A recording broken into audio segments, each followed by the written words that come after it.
Pada hari ini, tanggal 15 bulan Kartika, tahun Syaka 1216, seorang kesatria Trah Rajasa, cucu Sang Singamurti, putra Diah Lembutal, ditabalkan menjadi seorang Prabu penguasa jagat di Majapahit atas gelar Wilwatikta dengan nama Abhiseka, Prabu Kertarajasa Jayawardana.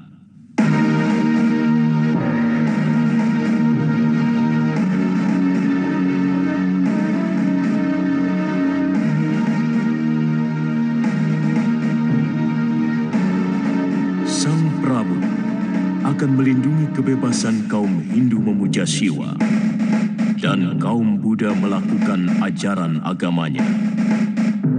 Sang Prabu akan memajukan negeri Wilwatikta menjadi negeri yang makmur untuk rakyatnya dan adil dalam menjalankan Undang-Undang Uttaramanawa Dharma Sastra yang menjadi acuan dalam melaksanakan kehidupan seluruh rakyat.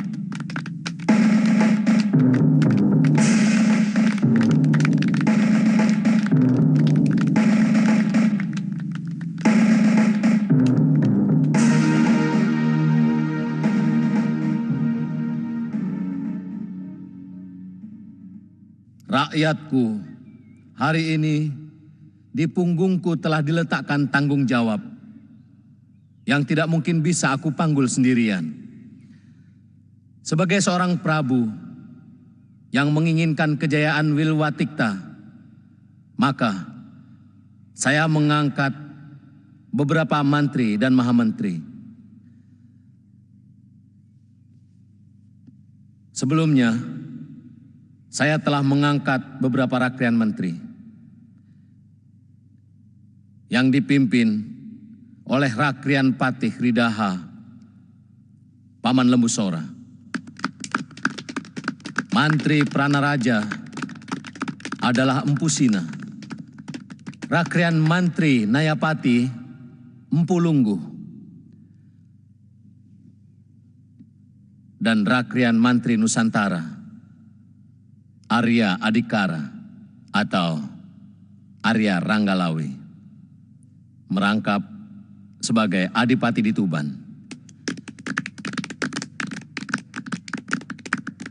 Paman Arya Wiraraja saya angkat sebagai Rakrian Mantri Makapramuka. Dan Rakrian Mantri Satyaguna adalah Empu Bangu.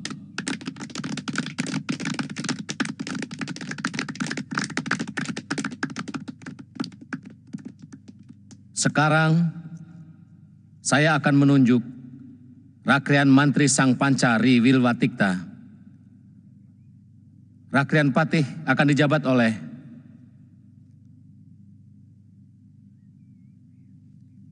Empu Nambi.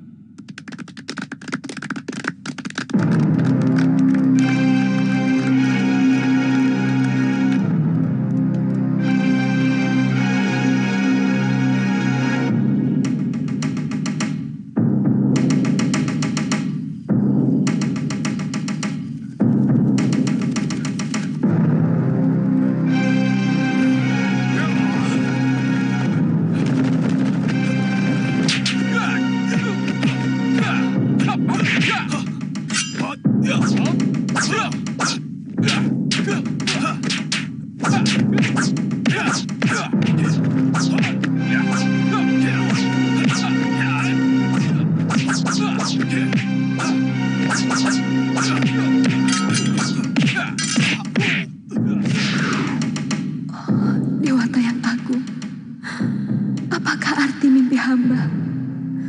Apa yang akan terjadi dengan suami hamba? Sungguh sedikit pun saya tidak merasa iri, Kakang Lawe. Saya sangat menyadari bahwa dalam perjuangan, baik semasa Gusti Wijaya dikejar-kejar pasukan Jayakatwang, sampai menyeberang ke Madura, maupun semasa perjuangan menyerang Kediri, dan pasukan Kitai Nagari, sama sekali saya tidak terlalu banyak berjasa. Tapi Nambi, diangkat sebagai Rakyan Pati di Majapahit, adalah benar-benar keputusan yang kurang bijaksana. Gusti Prabu pasti sudah mempertimbangkannya dengan cermat. Saya cenderung curiga bahwa semua keputusan itu karena kepandaian Nambi menjilat Gusti Wijaya. Sehingga tidak sempat Gusti Prabu untuk menimbang-nimbang jasa para sahabatnya yang lain. Saya juga pernah berpikir begitu. Tapi sebagai sahabat, Nambi juga sedikit banyak punya jasa. Apa yang telah dilakukan oleh Nambi? Mungkin tangan saya terlalu sedikit terpecik oleh darah musuh. Tapi tangan Nambi jauh lebih bersih dari itu.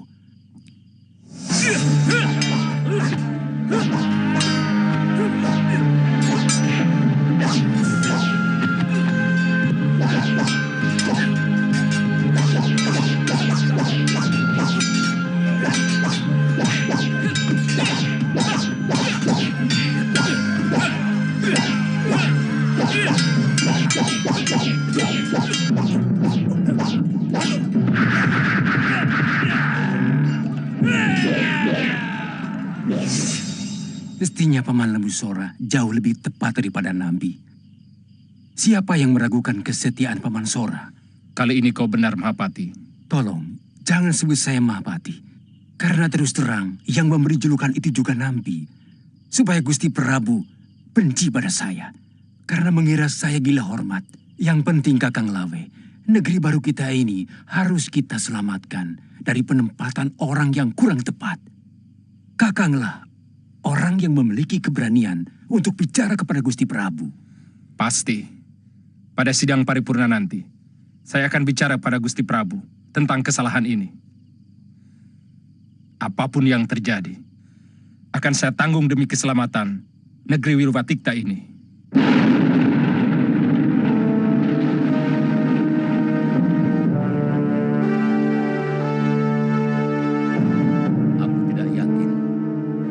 Ranggalawe bicara begitu.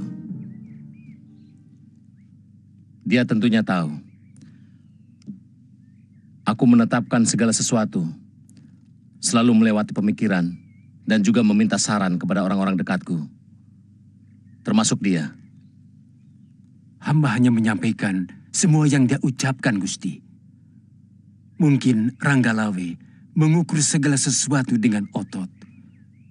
Dan menurut penilaian Rakyan Pati, pemikiran Nambi jauh lebih Gusti butuhkan daripada kekuatan ototnya. Tentu. Tidak pantas orang Rakyan berpikiran picik begitu. Barangkali memang sudah begitulah wataknya, Gusti.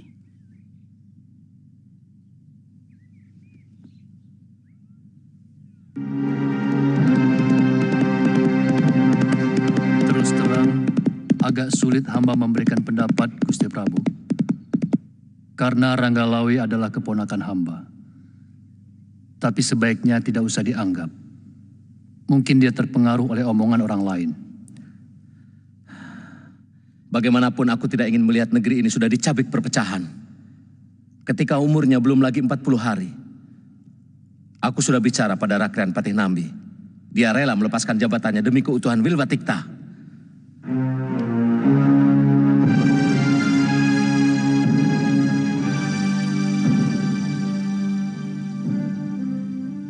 Ampun Gusti Prabu, hamba terlambat. Tidak apa-apa. Mestinya dari kemarin kamu sudah harus berada di kota raja.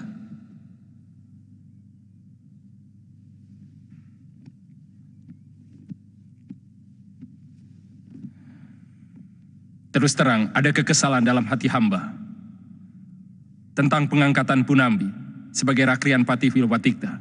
Apa alasanmu? Gusti kurang adil dalam memberikan peranan kepada pengikut yang lain. Apa jasa Nambi? Hamba tidak pernah melihat dia berada di depan para prajurit yang gagah berani. Apa pantas pengecut seperti dia jadi patih? Kenapa bukan Paman Sora atau Temenggung yang lain yang lebih berani? Saya tidak pernah meminta jabatan itu, Lawe. Silakan tanya kepada Gusti Prabu. Diam kamu, Nambi. Lidahmu beracun. Mulutmu memabukkan bagi siapa yang mendengar ucapanmu. Kenapa kamu marah kepada saya? Apa dosa saya padamu? Apa kamu merasa rezekimu aku rampas, Lawe?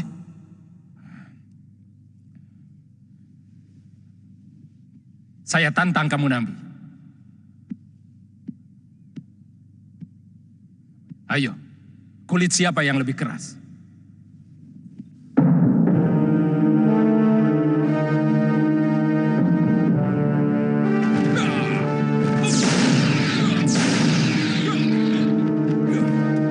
Ayo, Nambi, keluar! Supaya orang tahu siapa yang pengecut. Gunakan tanganmu untuk bertempur. Jangan cuma menggunakan lidahmu untuk menjilat. Maaf, Gusti Prabu. Ranggalawe telah menginjak-injak harga diri hamba. Sebagai seorang kesatria, hamba harus melawan. Meskipun hamba tahu akan kalah. Jangan, Rakepati. Ampun, Gusti Prabu. Izinkan hamba untuk menyumbat mulut anak sombong itu selamanya. Sebagai seorang kesatria, tidak pantas ia memamerkan jasa, menghitung pamrih.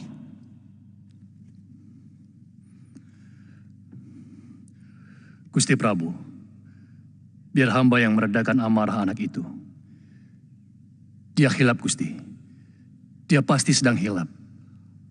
Ada orang yang telah mempengaruhi pikirannya. Sebab hamba yang tahu wataknya. Ranggalawe tidak memiliki sifat iri hati, apalagi dengki. Silakan, Paman Sora.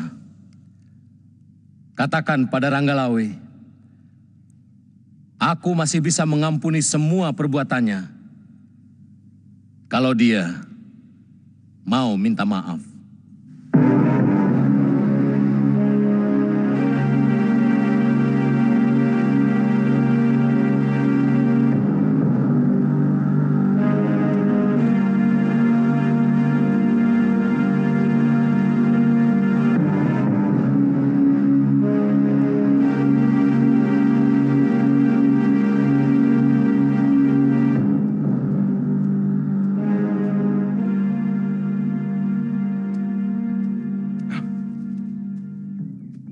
Lawe, kelakuanmu seperti anak bayi yang belum kenal pergaulan. Kamu telah mempermalukan seluruh kerabatmu. Apa pantas kamu bicara di hadapan rajamu sambil berkecak pinggang? Paman tidak usah ikut campur. Ini masalah keadilan. Keadilan apa yang kamu inginkan? Jangan kamu campur adukan antara keadilan dengan kedudukan. Kamu ingin jadi Rakrian Patih Wilatikta, Lawe? Iya. Saya tidak pernah iri, Paman.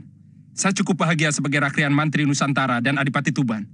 Tapi pangkat Nambi sebagai patih benar-benar tidak adil.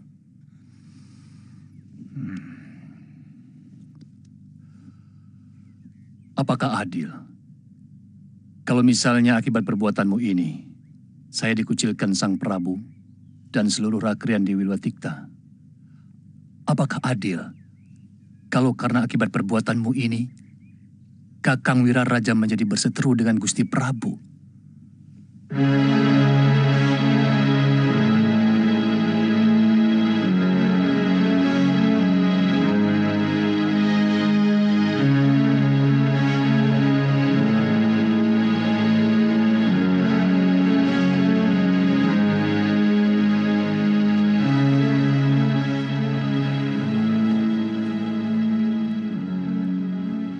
Kamu tahu kenapa Dewata meletakkan otak di atas mulut manusia? Supaya orang berpikir dulu akibatnya sebelum melakukan sesuatu. Mengerti? Kamu harus minta maaf kepada Gusti Prabu. Juga kepada Patih Nambi. Saya malu, Paman. Kalau kamu malu, sekarang pulanglah dulu ke Tuban. Kalau kamu nanti sudah siap untuk minta maaf, datanglah kembali ke kota raja. Para Rakrian Menteri, lebih baik kita lanjutkan pembicaraan kita menyangkut keutuhan negeri kita ini. Ternyata lebih sulit untuk menjaga daripada merebut sebuah kekuasaan. Aku bisa mengerti kenapa Ranggalawe kecewa, menganggap aku tidak adil, karena mengangkat Nambi yang kurang pandai bertempur.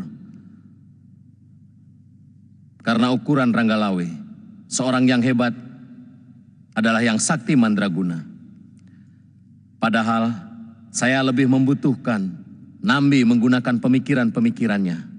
Karena sebuah negeri yang baru membangun sangat membutuhkan pemikiran.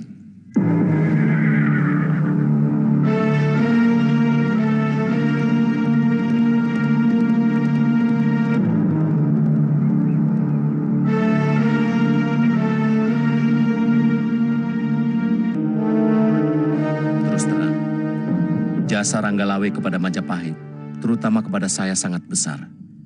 Jadi sebenarnya sangat wajar kalau dia bertingkah seperti itu. Saya berpikir, apa tidak sebaiknya jabatan Mahapati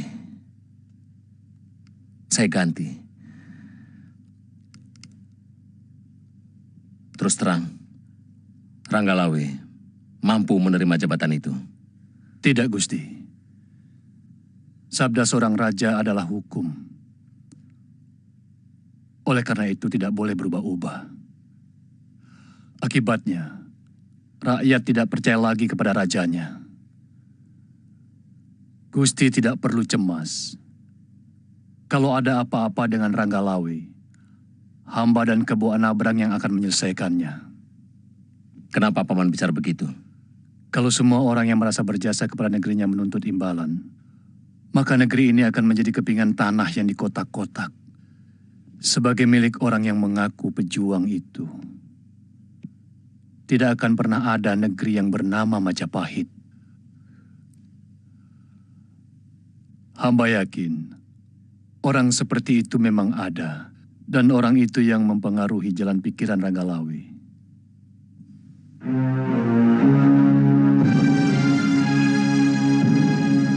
Bagaimana dengan Paman Ranggalawe? Beliau tidak puas dengan pengangkatan Paman Nambi sebagai pati. Beliau sudah kembali ke Tuban. Ada yang mengatakan Paman Ranggalawe menginginkan kedudukan sebagai Mapati. Saya kurang yakin itu. Setahu saya, beliau adalah orang yang sangat tulus. Pangkat atau jabatan bisa saja merubah ketulusan menjadi kedengkian. Mungkin beliau tidak menginginkan jabatan itu. Tapi beliau tidak rela kalau jabatan tertentu dipegang orang lain yang menurut dia kurang berjasa dalam perjuangan. Itu yang namanya kedengkian. Mungkin. Bagaimana rencana Kakang selanjutnya? Mau terus mengabdi di Majapahit? Atau mau pindah ke Tuban? Terus terang, masih ada dua beban yang mengganggu pikiran saya. Pertama, nasib Mesin. Apakah dia masih hidup atau sudah mati? Karena tubuhnya lenyap begitu saja. Yang kedua, nasib keponakanku, baik Panji Ketawang maupun Ayu Wandira.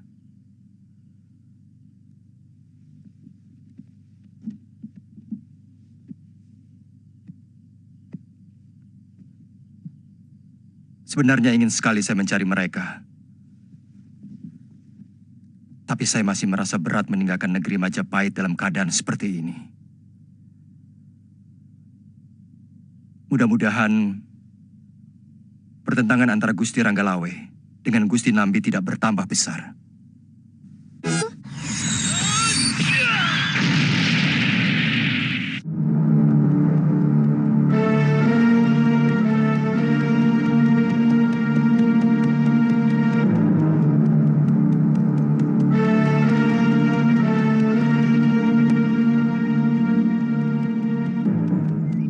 Jelasnya, kita tidak boleh melakukan gerakan apapun kalau pihak Majapahit tidak memulai.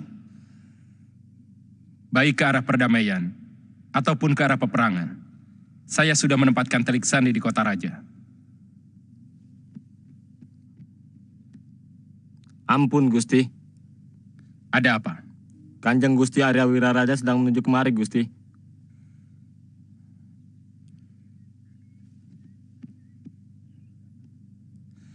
Ayahku datang dari Sumenep. Sebaiknya kalian bubar. Mungkin ada berita penting dari Majapahit. Kami mohon pamit, Gusti. Terima kasih Mararaya. Juga semuanya.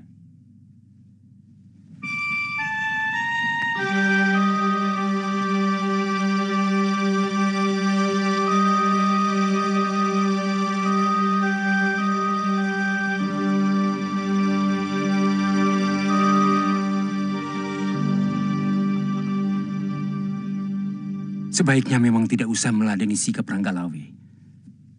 Tindakannya sudah seperti anak kecil. Sudah hampir 8 bulan. Dia tidak kunjung minta maaf kepada Sang Prabu. Apalagi kepada Kakang. Saya tidak akan tinggal diam kalau Ranggalawe bertindak melebihi batas.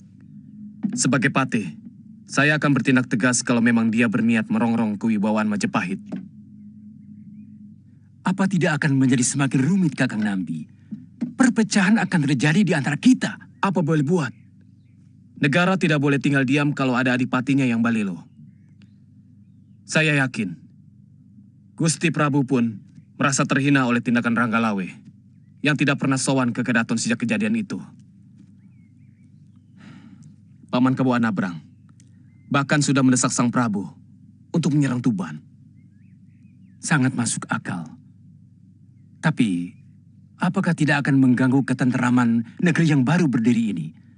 Kalau sempat terjadi pertikaian dan bahkan perang. Itu hal biasa, Halayuda. Banyak negeri yang baru bebas dari belenggu jajahan mengalami hal seperti itu. Percayalah, negeri Majapahit malah akan mengalami kejayaan sesudah melalui ujian pahit seperti sekarang ini. Ini yang selalu saya cemaskan. Mungkin karena saya terlalu mencintai Majapahit. Terlalu mencintai Gusti Kertarajasa Jayawardana.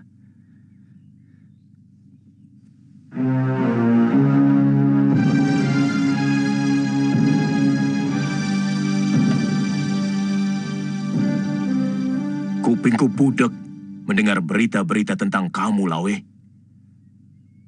Kenapa sampai sekarang kamu tidak mau minta maaf pada Gusti Prabu? Ampun Ayanda. Hamba anggap tidak perlu melakukan itu. Apapun yang hamba lakukan, kewajiban hamba sebagai pejuang Majapahit untuk saling mengingatkan. Waktu yang tidak tepat menyebabkan kewajiban yang kau anggap suci itu menjadi kurang ajar. Menjadi terkesan bahwa kau seorang kesatria yang tidak tahu tata krama. Barangkali sebelum Gusti Prabu ditabalkan menjadi raja, saranmu itu baik dan benar. Tapi beliau sekarang sudah menjadi raja, Lawe. Tindakanmu yang ugal-ugalan di depan seorang raja, jelas itu tidak sopan. Hamba siap menerima segala akibatnya, Ayahanda. Kamu mau memberontak? Hamba mempertahankan kebenaran yang hamba yakini. Ajaran itu yang hamba dapat dari Ayahanda maupun dari Paman Lembu Sora sejak hamba masih kecil. Sebagai orang tua, aku hanya bisa memberimu nasihat untuk tidak berbuat sesuatu yang akan membahayakan dirimu sendiri. Tak ada seorang pun di Majapahit yang membelamu. Termasuk Adisora. Pasti mereka akan memihak Sang Prabu. Hamba sudah siap, Ayahanda. Hamba mohon Ayahanda pun tidak usah membela hamba. Karena persoalan ini persoalan hamba pribadi dengan Nambi.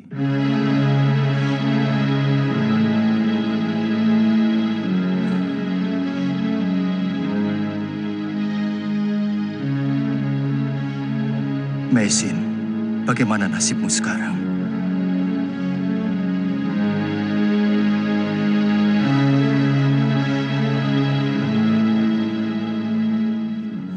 Jangan terlalu dipikirkan, Nyimas. Aku sangat tahu apa yang harus kulakukan.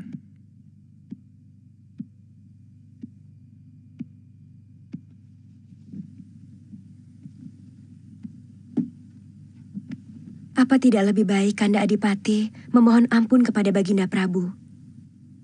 Dan kalau perlu, meminta maaf kepada Kakang Nambi. Benar, Kanda. Apa enaknya hidup dalam ketegangan yang seolah-olah tidak punya akhir? Mungkin ada baiknya Kanda sowan ke Kedaton, sekaligus membawa upeti persembahan. Untuk sikapku yang kurang sopan, mungkin aku bisa minta maaf kepada Gusti Prabu. Tapi tentang sikapku terhadap pengangkatan Bu Nambi, tidak akan. Apalagi harus minta maaf padanya. Aku sangat yakin sikapku berdiri di atas kebenaran.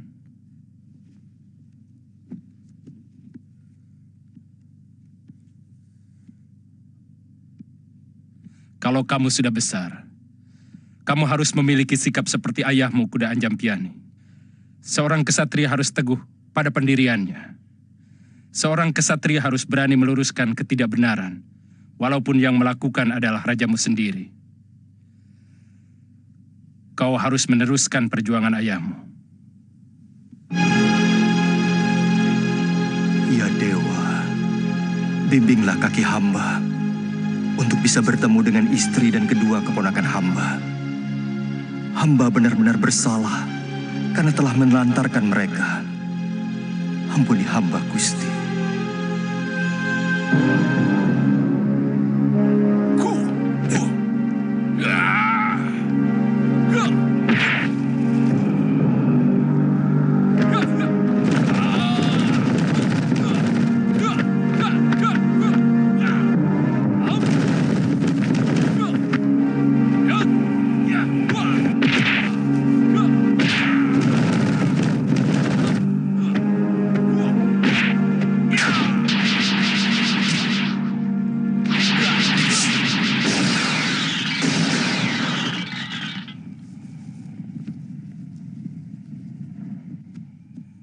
Baik, taruhlah perbuatan saya yang dulu itu salah. Apa karena kesalahan itu, Prabu akan melorot jabatan yang beliau anugerahkan kepada saya sebagai Rakrian Mantri Nusantara dan Adipati Tuban? Apa begitu sabda seorang raja? Itulah yang tidak saya mengerti. Gusti Prabu menganggap sikap Kakang Lawe yang selama ini tidak pernah lagi mau menghadap sebagai pembelotan. Bukankah Gusti Prabu sendiri yang membuat aturan bahwa penghadapan seorang adipati cukup setahun sekali? Kecuali ada undangan khusus. Mungkin sebagai Rakrian Mantri Nusantara. Itu pun ada aturannya. Siapapun akan menghadap kalau ada surat panggilan dari Rakrian Kanuruhan. Karena beliaulah yang menjadi penghubung antara Prabu dan bawahannya. Tapi... Sudahlah. Kalau memang mereka sudah berniat untuk menyingkirkan aku, apapun yang kulakukan tidak akan pernah ada benarnya. Terserah. Apapun yang dilakukan Gusti Prabu, saya siap menerimanya. Bagaimana kalau Patih Nambi mengirimkan pasukannya kemari? Saya lihat Kebo Anabrang sedang sibuk mempersiapkan pasukannya. Saya seorang kesatria. Pantang membiarkan orang menyerang tanpa memberikan perlawanan. Aku sudah siap menghadapi hal yang pahit sekalipun.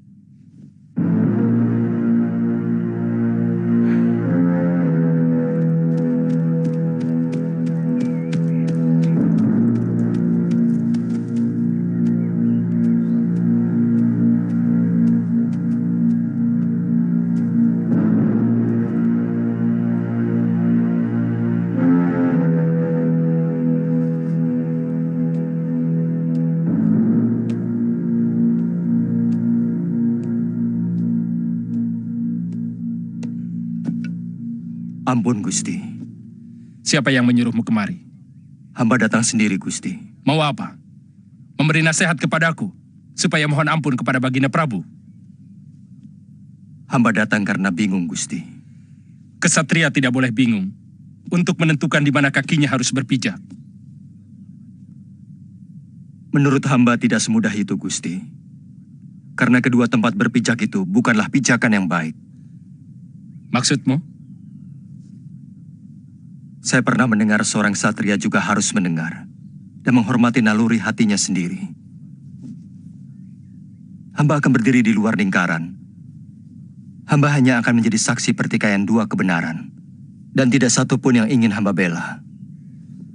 Lalu buat apa kamu kemari? Bagi hamba, Gusti adalah guru dari segala sikap kesatria. Itulah sebabnya kenapa saya harus pamit secara baik-baik. Saya senang mendengar jawabanmu, Kamandanu. Kamu berani meyakini sesuatu yang kamu anggap benar, dan dengan tegas membela keyakinanmu. Begitulah sebenarnya sikap seorang kesatria. Maaf, Gusti.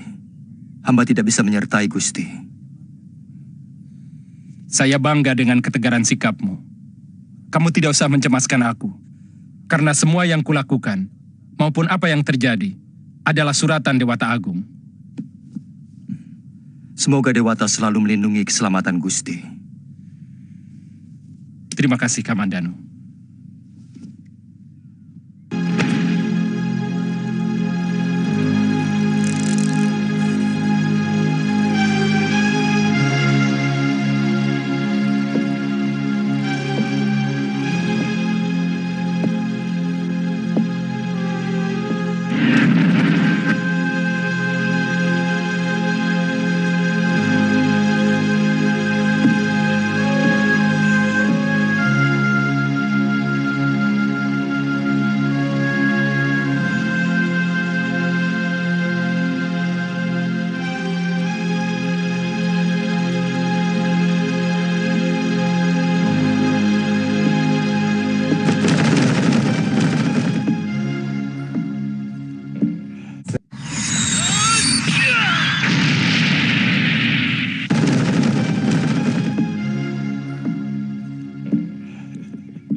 Ternyata sudah tua kau masih naksir juga.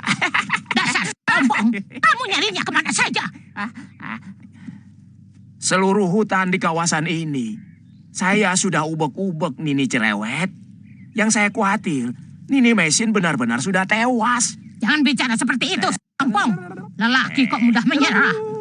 Mulai besok, saya yang cari Nini Mesin. Dan kamu yang jaga Iwandira dan Panji Ketawang. Hah? Jangan Nini, jangan. Kamu kan tahu saya tidak bisa bikin bubur, tidak bisa menyuapi anak kecil. Nanti kalau Iwandira mencret-mencret, bagaimana? Makanya, jangan suka nyepelekan kaum wanita. Banyak hal hanya kaum kami saja yang bisa melakukannya, sombong. Panji. Ya, Kek. Bawa kantong kakek kemari. Ini, Kek. Nah, ini madu pesananmu, Nini. Taruh di dalam. Saya sedang repot membuat tepung beras. Ya, ya.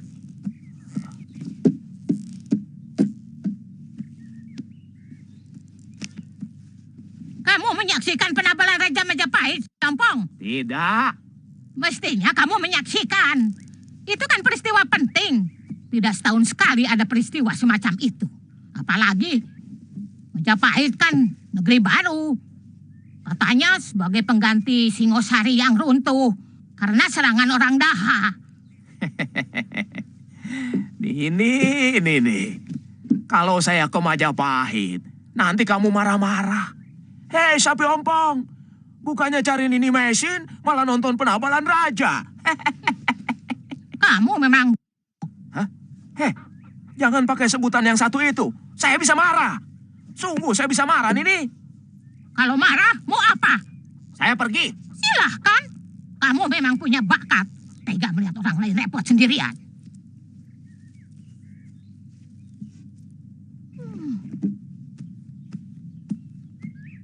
Kau belum juga pergi?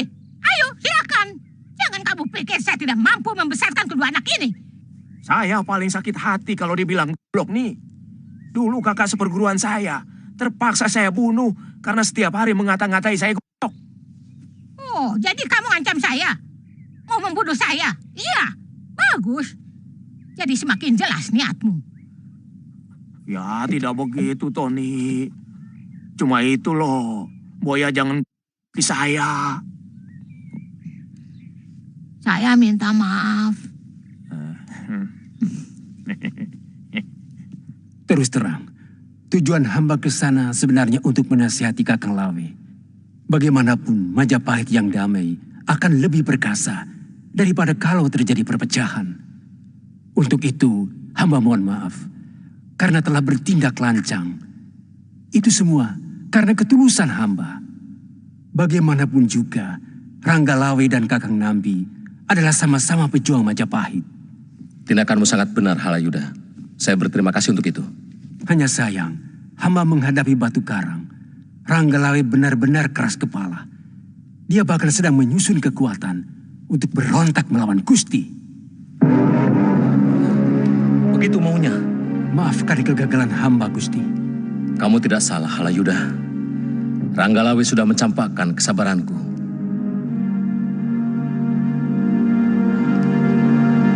Dan dia harus menanggung akibatnya.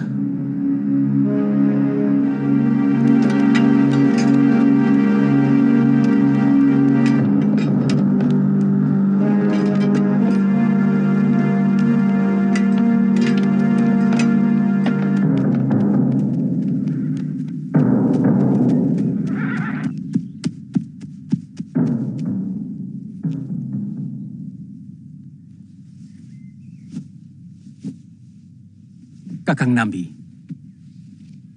bagaimanapun pahitnya, inilah tugas suci Kakang. Menumpas pemberontakan pertama di negeri kita.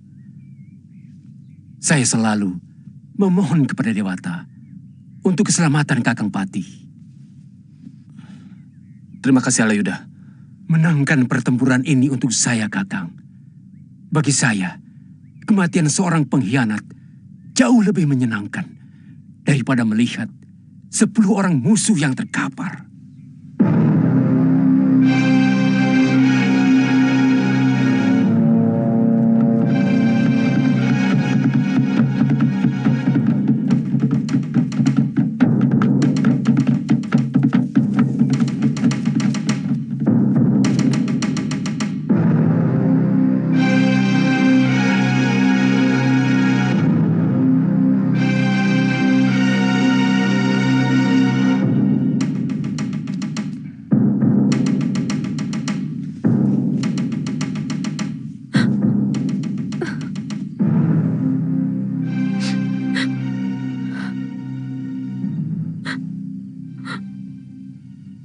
Martaraga,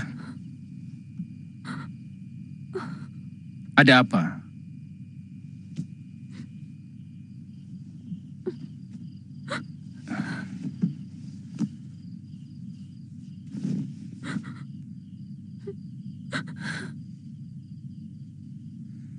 Kenapa menangis? Saya bermimpi.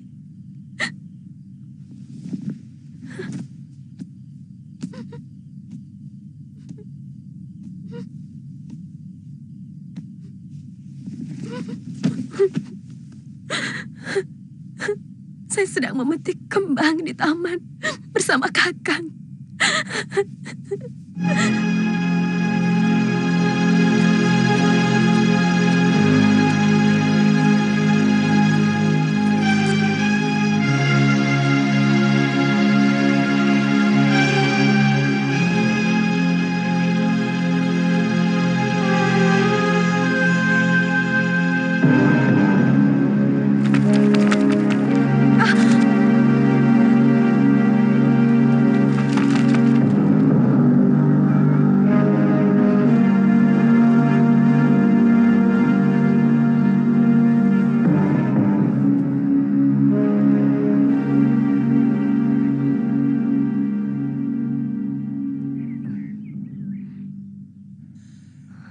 Tidak ada yang perlu ditangisi, istriku.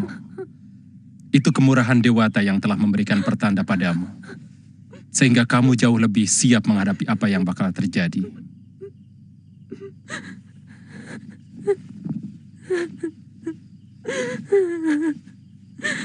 Saya tidak menangisi nasibmu, Kakang. Saya sedang menyesali akhir dari pengabdian Kakang. Apa perlu? Kenapa nasib Kakang harus berakhir sebagai pemberontak?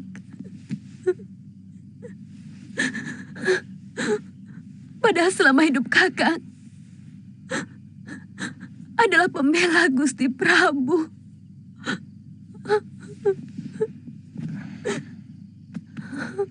Karena Sang Prabu juga manusia, Martaraga, yang lebih senang mendengar pujian daripada nasihat.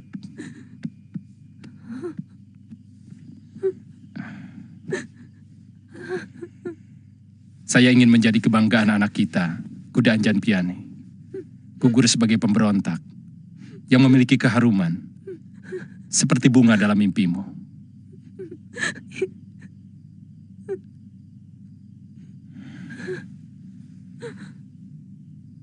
Siapkan air kembang dalam jembangan buat mandiku. Aku ingin gugur sebagai kesatria suci.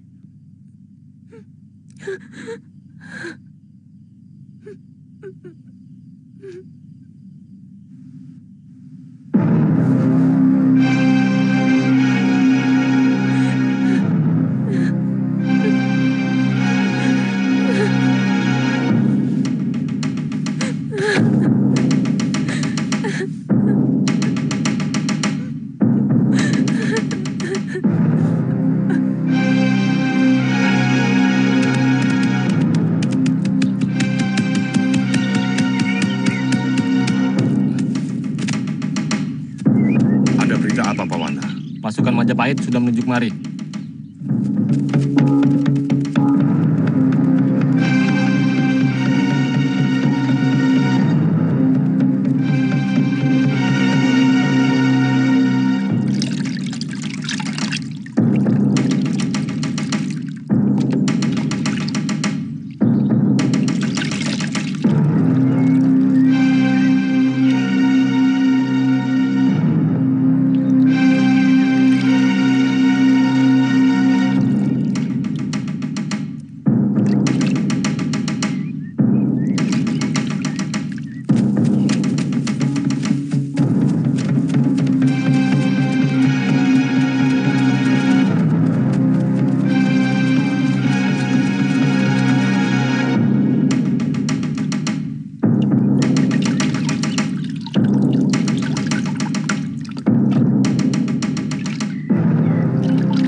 Inilah saat terbaik bagi kita untuk mewujudkan sikap kita sebagai kesatria sejati.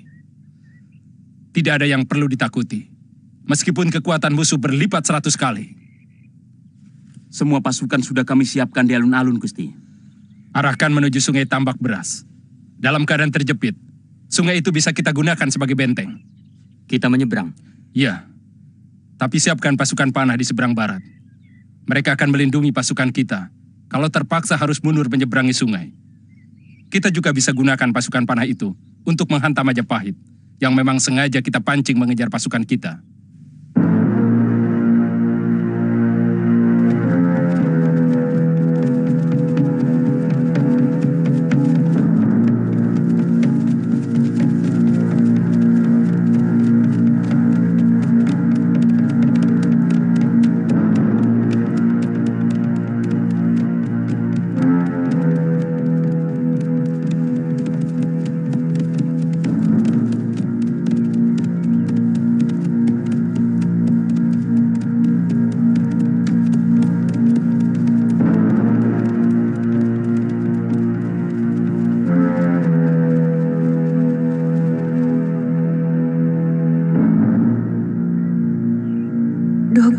Dewata Agung, lindungilah suami hamba dari perbuatan pengecut.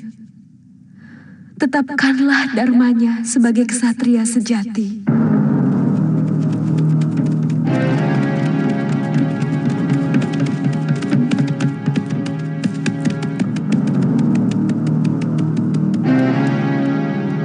Ampun Gusti, mereka sudah memasuki Karang Pandan Gusti. Siapa yang memimpin? Kelihatannya Gusti Pati sendiri, tapi Kebo Anabrang dan Gusti Lembusora mengawal Gusti Pati. Tidak seorang pun boleh mendekati Anabrang dan Nambi, karena mereka musuh pribadiku. Hanya aku yang berhak mencabut nyawa kedua orang itu.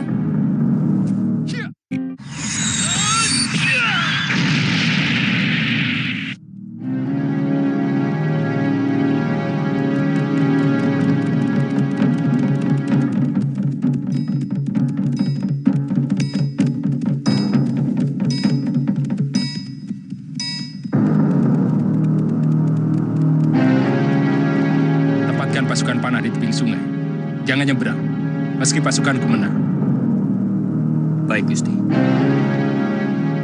Kecuali pasukan panah. Yang lain menyeberang. Kita berperang karena diserang. Pertahankan kehormatan kita habis-habisan.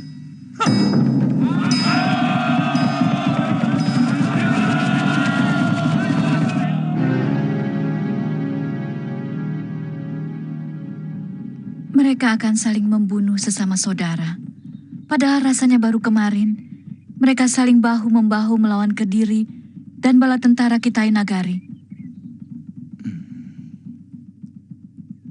Ya. Sebenarnya, siapa yang patut disalahkan, Kakang? Hawa nafsu. Dia selalu mempengaruhi hati manusia untuk merasa benar sendiri. Dia akan menutupi semua celah kejujuran dari pikiran manusia. Ada yang mengatakan bahwa Gusti Ranggalawe tiba-tiba berubah setelah dia Halayuda bertandang ke kediamannya. Sementara banyak pejabat yang bergunjing bahwa dia Halayuda kecewa karena tidak mendapat jabatan apapun. Saya juga dengar selentingan seperti itu. Tapi apa mungkin Gusti Ranggalawe bisa begitu mudah terpengaruh? Jadi, sebenarnya apa yang menyebabkan Gusti Ranggalawe nekat memberontak, Kakang? Bisa jadi Gusti Ranggalawe merasa malu karena telah melakukan perbuatan tercela. Dengan berlaku kurang sopan di hadapan Gusti Prabu dan para pembesar kerajaan yang lain. Karena itulah beliau jadi nekat untuk meneruskan perbuatannya. Kenapa harus memberontak, Kakang? Kalau memang dia menyesal, mestinya kan bisa diselesaikan dengan minta maaf. Itu yang sudah kita bicarakan tadi. Hawa nafsu menguasai pikiran Gusti Ranggalawe dengan menebalkan harga diri. Seolah-olah minta maaf adalah perbuatan yang hina. Beliau kecewa.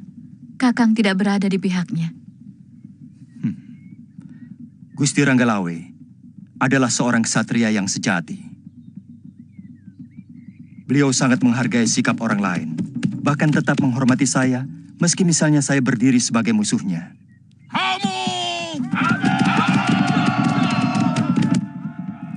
Kita serang mereka begitu sampai di seberang sungai. Boleh saya bicara dulu kepada Ranggalawe, Anabrang? Apa perlu, Kakang? Jelas dia membangkang kepada Sang Prabu. Ini usaha terakhir menyadarkan dia.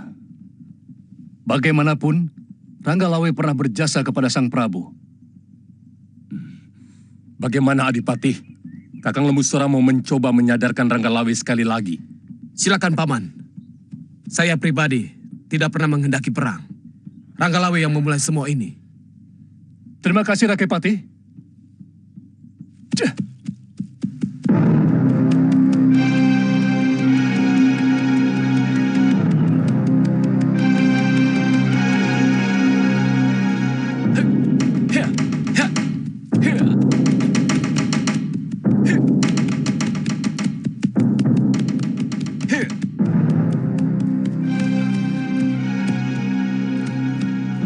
Seseorang menuju kemari, Gusti.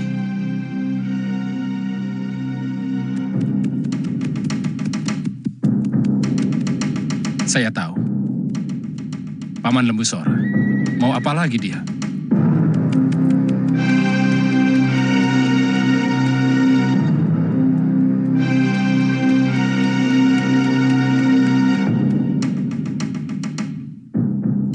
Ada apa, Paman? Lawe, aku sengaja minta waktu kepada Patih Nambi. Aku ingin bicara dengan kamu. Karena ini menyangkut begitu banyak nyawa orang. Silahkan bicara, Paman. Saya hanya membeli. Kami tidak mau mati konyol hanya berdiam diri. Sementara tentara Majapahit ingin menghancurkan kadipaten saya. Jangan diputar balik. Kami melakukan ini karena kamu mempersiapkan pasukan untuk berontak. Paman cukup kenal siapa Ranggalawe. Pantang mulut ini bicara bohong. Asal Paman tahu bahwa saya menaruh lebih dari 100 telik sandi di Majapahit. Mereka melaporkan bahwa Gusti Prabu mengirimkan tentara untuk menumpas kami. Aneh.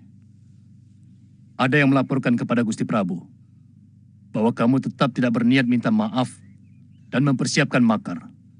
Tapi benar kan bahwa kamu tidak berniat untuk meminta maaf atas perbuatanmu tempo hari? Benar, Paman. Daripada putih mata, lebih baik putih tulang. Supaya tidak banyak jatuh korban, saya tantang Nambi atau Kebo Anabra.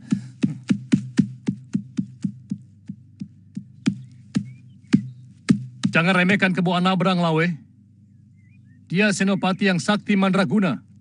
Biar bagaimanapun dia pernah dipercaya Gusti Prabu Kertanegara memimpin pasukan Singosari melanglang Nusantara. Dia senopati yang menaklukkan Dharmasraya dan Suwarna Bumi. Semua musuh saya anggap kuat, Paman.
menyiksa seseorang yang paling berjasa dalam berdirinya Majapahit, Anabram? Iya!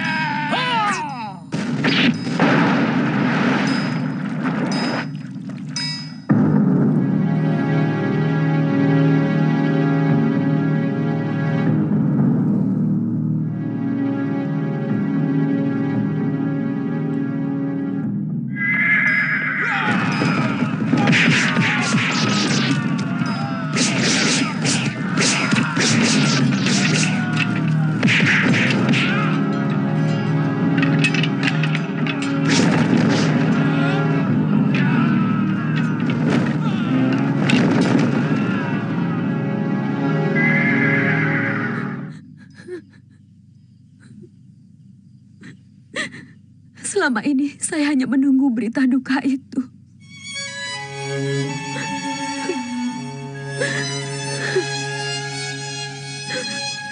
Karena kematian Kakang Ranggalawe.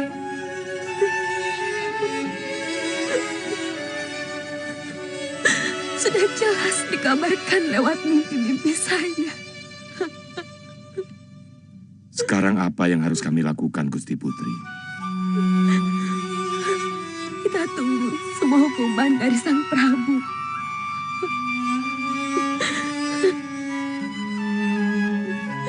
Biar Panji Mararaya yang mengatur semuanya.